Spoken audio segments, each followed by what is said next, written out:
ಈಗ ನಾವು ಕೊಟ್ಟಿರುವ ಪ್ರಶ್ನೆಗಳು 2 ಅಥವಾ 3 ವಾಕ್ಯಗಳಲ್ಲಿ ಉತ್ತರಿಸಿ. ಪ್ರಶ್ನೆ 1, ಹುಸೇನ್ ಸಾಹೇಬರ ವ್ಯಕ್ತಿತ್ವವನ್ನು ವಿವರಿಸಿ. ಉತ್ತರ: ಹುಸೇನ್ ಸಾಹೇಬರು ಅಬ್ದುಲ್ ರಹೀಂ ಸಾಹೇಬರ ಪೂರ್ವಜರಾಗಿದ್ದರು.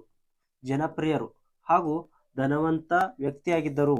ಅವರು ಮಸೀದಿ ಮಾತ್ರವಲ್ಲ, ದೇವಸ್ಥಾನವನ್ನು ಕಟ್ಟಿಸಿದರು. ಇಂದಿಗೂ ಈ ದೇವಸ್ಥಾನದಲ್ಲಿ ರಥೋತ್ಸವ ಸಮಯದಲ್ಲಿ ಅವರ ಮನೆತನದ ಹಿರಿಯ ಪ್ರತಿನಿಧಿಗೆ ಎಲ್ಲರಿಗಿಂತಲೂ ಮುಂದಾಗಿ ಪ್ರಸಾದವನ್ನು ಪಡೆಯುವ ಹಕ್ಕನ್ನು ಪಡೆದಿದ್ದಾರೆ. ಪ್ರಶ್ನೆ 2, ಲೇಖಕರ ಹುಟ್ಟಿನಲ್ಲಿದ್ದ ಮುಸ್ಲಿಂ ಧಾರ್ಮಿಕ ಉತ್ಸವದ ಸಂಪ್ರದಾಯವೇನು?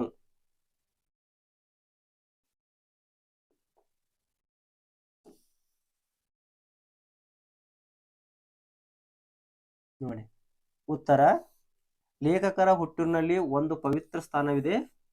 ಅಲ್ಲಿ ಉರುಸ್ ಎಂಬ ಮುಸಲ್ಮಾನರ ಧಾರ್ಮಿಕ ಉತ್ಸವದ ಕಾಲದಲ್ಲಿ ಲೇಖಕರ ಮನೆತನದ ಒಬ್ಬ ಪ್ರತಿನಿಧಿ ಇದ್ದೇ ಇರಬೇಕು ಎಂಬ ಸಂಪ್ರದಾಯವಿತ್ತು. ಇನ್ನು ಪ್ರಶ್ನೆ ನಂಬರ್ 3, ಮಿಠಾಯಿ ಕೊಟ್ಟಿದ್ದಕ್ಕೆ ಅತಿಥಿಗಳ ಆಕ್ಷೇಪವೇನು? ಏನಪ್ಪಾ ಅಂದ್ರೆ, ಉತ್ತರ: ಲೇಖಕರ ತಾಯಿಗೆ ಒಮ್ಮೆ ಅನಾರೋಗ್ಯದ ಕಾರಣ ಏನನ್ನೂ ಮಾಡಲಾಗಲಿಲ್ಲ. ಆದ್ದರಿಂದ ಅಂಗಡಿಯಿಂದ ಮಿಠಾಯಿಗಳನ್ನು ತಂದು ಹಂಚಿದರು. ಆಗ ಅತಿಥಿಗಳು ತಮ್ಮ ಮನೆಯಿಂದ ಒಂದು ಬೆಲ್ಲದ ಚೂರು ಅಥವಾ ಕಲ್ಲು ಸಕ್ಕರೆಯು ಹರಳು ಕೊಟ್ಟರೂ ಸಾಕಾಗಿತ್ತು. ಅದನ್ನೇ ಪ್ರಸಾದವೆಂದು ಸ್ವೀಕರಿಸುತ್ತಿದ್ದೆವು. ತಲಾಂತರದಿಂದ ಬಂದ ಹಳೆ ಸಂಪ್ರದಾಯ ಬಿಟ್ಟು ಅಂಗಡಿಯಿಂದ ತಂದ ಮಿಠಾಯಿ ಕೊಡುವುದು ಸರಿಯೇ ಎಂದು ಅತಿಥಿಗಳು ಆಕ್ಷೇಪಿಸಿದರು. ಪ್ರಶ್ನೆ ನಂಬರ್ 4, ಕರಿಮನಿಗೆ ಶಾಲೆಯಲ್ಲಿ ಮಗ್ಗ ಕಲಿತಿದ್ರಿಂದ ಬಂದ ಫಲವೇನು? ನೋಡಿ, ಉತ್ತರ: ಕರಿಮನಿಗೆ ಶಾಲೆಯಲ್ಲಿ ಮಗ್ಗ ಕಲಿತಿದ್ರಿಂದ ಒಂದು ಬೆಳ್ಳಿ ಪದಕ ಹಾಗೂ ಒಂದು 100 ರೂಪಾಯಿ ಬಹುಮಾನವಾಗಿ ಬಂದಿತ್ತು. ಅಲ್ಲದೆ ಸಾಕಷ್ಟು ಪ್ರಶಂಸೆ ಪಡೆದಿದ್ದನು.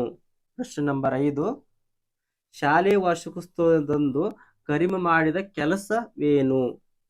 ಉತ್ತರ: ಶಾಲಾ ವಾರ್ಷಿಕೋತ್ಸವದಂದು ಕರಿಮ ಒಂದು ನಾಟಕದಲ್ಲಿ ಸ್ತ್ರೀ ಪಾತ್ರವನ್ನು ಅಭಿನಯಿಸಿದ್ದನು. ಅದಕ್ಕೆಂದು ತಾಯಿಯಿಂದ ಗೌಪ್ಯವಾಗಿ ಹಳೆ ಕಾಲದ ಚಿನ್ನದ ಸರವನ್ನು ಅಲಂಕಾರಕ್ಕೆಂದು ಎರವಲು ತೆಗೆದುಕೊಂಡು ನಾಟಕ ಮುಗಿದ ನಂತರ ಮನೆಗೆ ಬರಲಿಲ್ಲ, ಎಲ್ಲೋ ಮಾಯವಾಗಿ ಹೋದ. ಈಗ ನಾವು ಕೊಟ್ಟಿರೋ ಪ್ರಶ್ನೆಗಳಿಗೆ 4 ಅಥವಾ 5 ವಾಕ್ಯಗಳಲ್ಲಿ ಉತ್ತರಿಸಿ. ಪ್ರಶ್ನೆ: ನವೀನ್ ಶಿಕ್ಷಣದ ವೈಶಿಷ್ಟ್ಯಗಳೇನು? ಉತ್ತರ: ನವೀನ ಶಿಕ್ಷಣವು ಮಹಾತ್ಮ ಗಾಂಧಿಯವರ ಪ್ರೇರಣೆಯಿಂದ ಕೆಲವು ಶಾಲೆಗಳಲ್ಲಿ ಪ್ರಾರಂಭವಾಯಿತು. ಈ ಶಿಕ್ಷಣ ವ್ಯವಸ್ಥೆಯಲ್ಲಿ ವಿದ್ಯಾರ್ಥಿಗಳಿಗೆ ಹಲವು ತರಹದ ಔದ್ಯೋಗಿಕ ಶಿಕ್ಷಣವನ್ನು ಕೊಡುವುದು, ಅವರಲ್ಲಿ ಹಸ್ತಕೌಶಲ್ಯವನ್ನು, ದೇಹ ಶ್ರಮದಲ್ಲಿ ಗೌರವಭಾವವನ್ನು ಉಂಟು ಮಾಡುವುದು ಒಂದು ಭಾಗವಾಗಿತ್ತು. ಕೆಲವರಿಗೆ ಬಡಗಿ ಕೆಲಸ, ಕೆಲವರಿಗೆ ಬೆತ್ತ ಕುರ್ಚಿ ಕೆಲಸ ಇತ್ಯಾದಿ ಸಾಮಗ್ರಿಗಳನ್ನು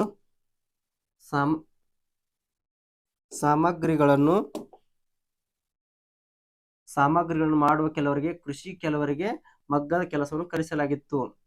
ಇನ್ನು ಪ್ರಶ್ನೆ ನಂಬರ್ 2, ಶಂಕರಪ್ಪ ಅವರು ರಹೀಮನ ಬಳಿಗೆ ಸಂಧಾನಕ್ಕಾಗಿ ಬಂದ ಪ್ರಸಂಗವನ್ನು ತಿಳಿಸಿ.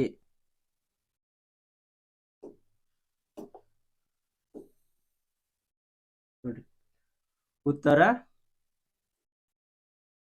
ವಾರ್ಷಿಕೋತ್ಸವದ ನಂತರ ಕರೀಮ ಮನೆಗೆ ಬಾರದೆ ಹೊರಟು ಹೋದ. ಕೆಲವು ವರ್ಷಗಳ ನಂತರ ಬೆಳೆದು ಯುವಕನಾಗಿದ್ದ ಕರೀಮ ಅಮ್ಮನ ಸರವನ್ನು ಅದರೊಡನೆ 10,000 ರೂಪಾಯಿಗಳನ್ನು ತಂದಿದ್ದನು. ಆದರೆ ಎಷ್ಟು ಕಾಡಿಬೇಡಿದರೂ ತಂದೆ ಮನೆಗೆ ಸೇರಿಸಲಿಲ್ಲ, ಬಾಗಿಲು ಮುಚ್ಚಿದ. ಆಗ ನಿವೃತ್ತ ಆಗಿದ್ದ ಶಂಕರಪ್ಪ ಗುರುಗಳ ಮನೆಗೆ ಹೋಗಿ ಸಂಧಾನ ಮಾಡಿಸಿರಿ ಎಂದು ನಿವೇದಿಸಿದನು. ಆಗ ಶಂಕರಪ್ಪನವರು ಬಾಗಿಲ ಬಡಿದು 1 ಗಂಟೆ ಒಗರಿದರು, ನಿವೇದಿಸಿದರು, ತರ್ಕಿಸಿದರು, ಚರ್ಚಿಸಿದರು.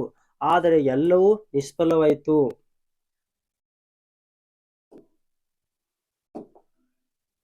ಪ್ರಶ್ನೆ ನಂಬರ್,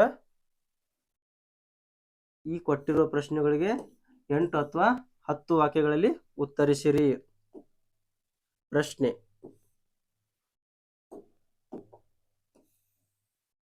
ಒಂದನೇ ಪ್ರಶ್ನೆ 8 ಅಥವಾ 10 ಹೇಳಿ ನೋಡ್ರಿ. ಕರೀಂ ಧನವಂತನಾದ ಬಗೆ ಹೇಗೆ ವಿವರಿಸಿ. ಕರೀಂ ಸಣ್ಣ ಪ್ರಾಯದಲ್ಲಿ ಮಗ್ಗದ ಸಹಕಾರಿ ಸಂಘ ಒಂದನ್ನು ಸ್ಥಾಪಿಸಿ ಅದರ ಅಧ್ಯಕ್ಷನಾಗಿದ್ದನು. ಮಗ್ಗದ ಯಂತ್ರದ ಪ್ರಯೋಗದಲ್ಲಿ ಹೊಸ ಹೊಸ ಸುಧಾರಣೆಗಳನ್ನು ಪರಿವರ್ತನೆಗಳನ್ನು ತಂದು ಹೆಸರು ಮಾಡಿದನು. ಇದರಿಂದಾಗಿ ಆತನು ಸಾಕಷ್ಟು ಧನವಂತನೂ ಯಶಸ್ವಿಯೂ ಆಗಿ ಪ್ರಖ್ಯಾತನಾಗಿದ್ದನು. ಕೊನೆಗೆ ಸಣ್ಣ ಪ್ರಾಯದಲ್ಲಿ ಭಾರತ ಸರ್ಕಾರದಿಂದ ಪದ್ಮಭೂಷಣ ಪ್ರಶಸ್ತಿ ಪಾತ್ರನಾದನು. ಪ್ರಶ್ನೆ ನಂಬರ್ 2.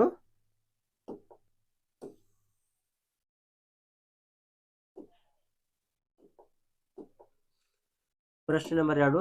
ರಹೀಮನಿಗೆ ಮಗ್ಗದ ಬಗ್ಗೆ ದ್ವೇಷ ಉಂಟಾಗಲು ಕಾರಣವೇನು. ರಹೀಮನಿಗೆ ಮಗ್ಗದ ಬಗ್ಗೆ ದ್ವೇಷ ಉಂಟಾಯಿತು ಏಕೆಂದರೆ ಅವನ ಅಜ್ಜನ ಕಾಲದಲ್ಲಿ ಬ್ರಿಟಿಷರು ಹಗ್ಗದ ವಿಲಾಯತಿ ಮಿಲ್ಲಿನಲ್ಲಿ ಬಟ್ಟೆಗಳನ್ನು ನಮ್ಮ ದೇಶದಲ್ಲಿ ಹೇರಿ ಬಿಟ್ಟಿದ್ದರು. ಅವು ನಿಜಕ್ಕೂ ನಿಕೃಷ್ಟಗಳಾಗಿದ್ದವು. ಒಂದು ವರ್ಷದೊಳಗೆ ಕಳೆ ಬರಗಳಾಗಿ ಹರಕು ಚಿಂದಿ ಆಗುತ್ತಿದ್ದವು. ಬಣ್ಣವು ಹೊರಟು ಹೋಗುತ್ತಿತ್ತು. ಆದರೆ ಬಹಳ ಅಗ್ಗದ ದರದಲ್ಲಿ ಸಿಗುತ್ತಿತ್ತು. ಅದು ಗುಣರಹಿತವಾಗಿದ್ದರೂ ಅಗ್ಗದ ಬೆಲೆ ಸಿಗುತ್ತಿದ್ದ ಬಟ್ಟೆಗಳನ್ನೇ ಎಲ್ಲರೂ ಕೊಳ್ಳುತ್ತಿದ್ದರು. ಇದರಿಂದಾಗಿ ಮಗ್ಗದವರಿಗೆ ಕೆಲಸವಿಲ್ಲದ ಅನ್ನಕ್ಕೆ ಸಂಚಕಾರವಾಯಿತು. ಮಗ್ಗದವರು ಭಿಕಾರಿಗಳಾದರು. ಇದರಿಂದ ರೋಷಿ ಹೋದ ರಹೀಮರಿಗೆ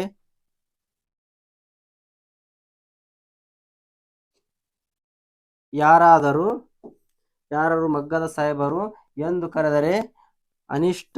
ಮಗ್ಗದ ಸಾಹೇಬರು ಹೆಸರೆತ್ತಬೇಡಿ ಅಂದು ಅದು ಮಗ್ಗವಲ್ಲ ಕೊರಳಿಗೆ ಹಗ್ಗ ಎಂದು ರೋಷದ ಮಾತನಾಡುತ್ತಿದ್ದರು.